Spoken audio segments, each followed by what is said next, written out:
Chapter 10 की शुरुआत होती है। लिहान जो अपनी इमोशन को शो करने में उतना अच्छा नहीं था जैसे कि उसका गुस्सा और उसका सैडनेस, लेकिन ये जानकर उसे खुशी महसूस हुई कि लियो ने उसके एंजाइटी को ठीक कर दिया था। क्लास के बाद लिहान जैसे ही वॉशरूम जा रहा था वो अचानक से एक ऐसे कोने में जा गिरा जिस पर किसी का ध्यान नहीं था। उसके चारों ओर अल्फा थे, लेकिन लिहान उनसे डरने के बजाय इस बात को लेकर कंफ्यूजन में था कि इतने सारे अल्फा क्यों, जिनकी तेज फेरोमोन्स उसे अंधा करने की कोशिश कर रही थी।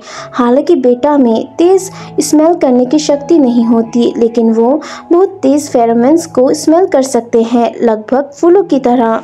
लिहान दीवार से टकरा गया, जबकि वो उन अल्फाओं में से किसी को भी नहीं जानता था। जब तक उनमें से एक अल्फा ने उससे नहीं कहा तो ये सच है, तो तुम वही लिहान हो जो हमारी लड़कियों को बुली कर रहे हो।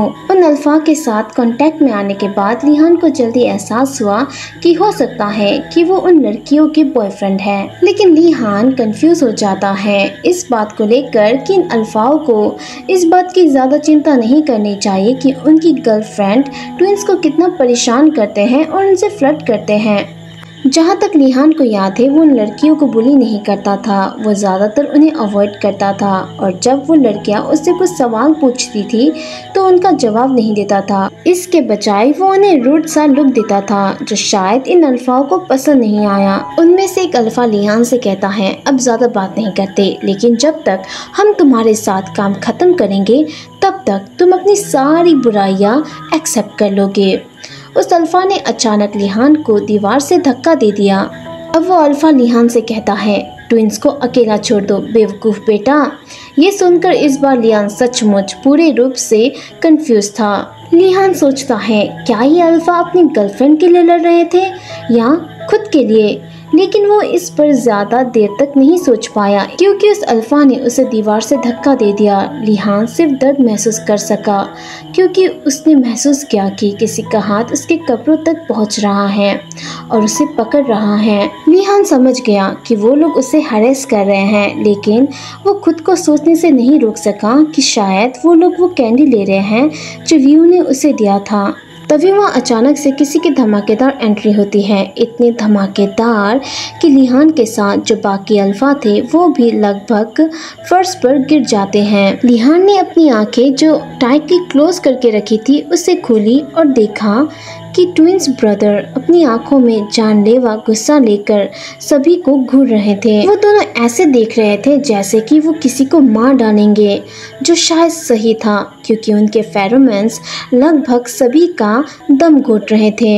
यहाँ तक कि लिहान को भी सांस लेने में मुश्किल हो रही थी। जैसे ही उन अल्फाओं ने ये देखा वो तुरंत वहाँ से भाग गए और उन दो ट्विंस ने भी उन लोगों को पकड़ने में कोई इंटरेस्ट नहीं दिखाया, बल्कि उन दोनों का तो ध्यान लिहान पर था। जैसे ही उन दोनों की आंखें नम हुई, उन दोनों ने ही लिहान को उठा लिया और गले लगा लिया। जो उन दोनों ने कहा था उसे एक्सप्लेन करने के लिए शब्दों की जरूरत नहीं थी। लिहान को शायद उन अल्फाओं को वहीं मारना चाहिए था जहां उन्हें चोट लगी हो, लेकिन ये और भी ज़्यादा प्रॉब्लमेटिक होता और शायद ये उसके फेवर में भी नहीं आता क्योंकि अल्फा हमेशा अपर रैंक के होते हैं। लिहान खुद को शांत करने की कोशिश करता है और एक गहरी सी सांस लेता है। अब लिहान उन दोनों ट्विंस से कहता है, मुझे नीचे उतारो। वो दोनों ट्विंस लिहान को धीरे से नीचे उतार देते हैं। योहान धीरे से लिहान के सिर के पीछे के हिस्से को सहलाता है जहां लिहान को चोट लगी थी उन अल्फाओं की वजह से। अब योहान धीरे से लिहान से कहता है, फूफू तुम्हें क्लिनिक ले जाने की ज़रूरत है ताकि वो तुम्हें चेक कर सके कि तुम ठीक हो या नहीं। ये सुनते ही लिहान योहान का हाथ हटाते हुए उससे कहता है, मुझे वॉशरूम जाने की ज़रूरत है। लिहान वॉशरूम में जाकर अपना जो काम था वो जल्दी जल्दी निपटा देता है क्योंकि उसे इसकी ज़रूरत भी थी। अब लिहान अपने हाथ मुंह धो ही रहा था कि तभी वो वॉशरूम के मिरर में अपना चेहरा देखता है जो उसे हर बार मिरर देखने पर दिखाई देती है। शायद यही बेहतर था कि वो उन ट्विन से दूर रहे। लिहान सोचता है, मेरे साथ जो कुछ भी हुआ है उसके लिए मैं उन ट्विंस को ब्लेम नहीं कर सकता, और लिहान जानता था कि उसके साथ जो कुछ भी हुआ है उसकी अपनी लाइफ के फैसलों की वजह से था।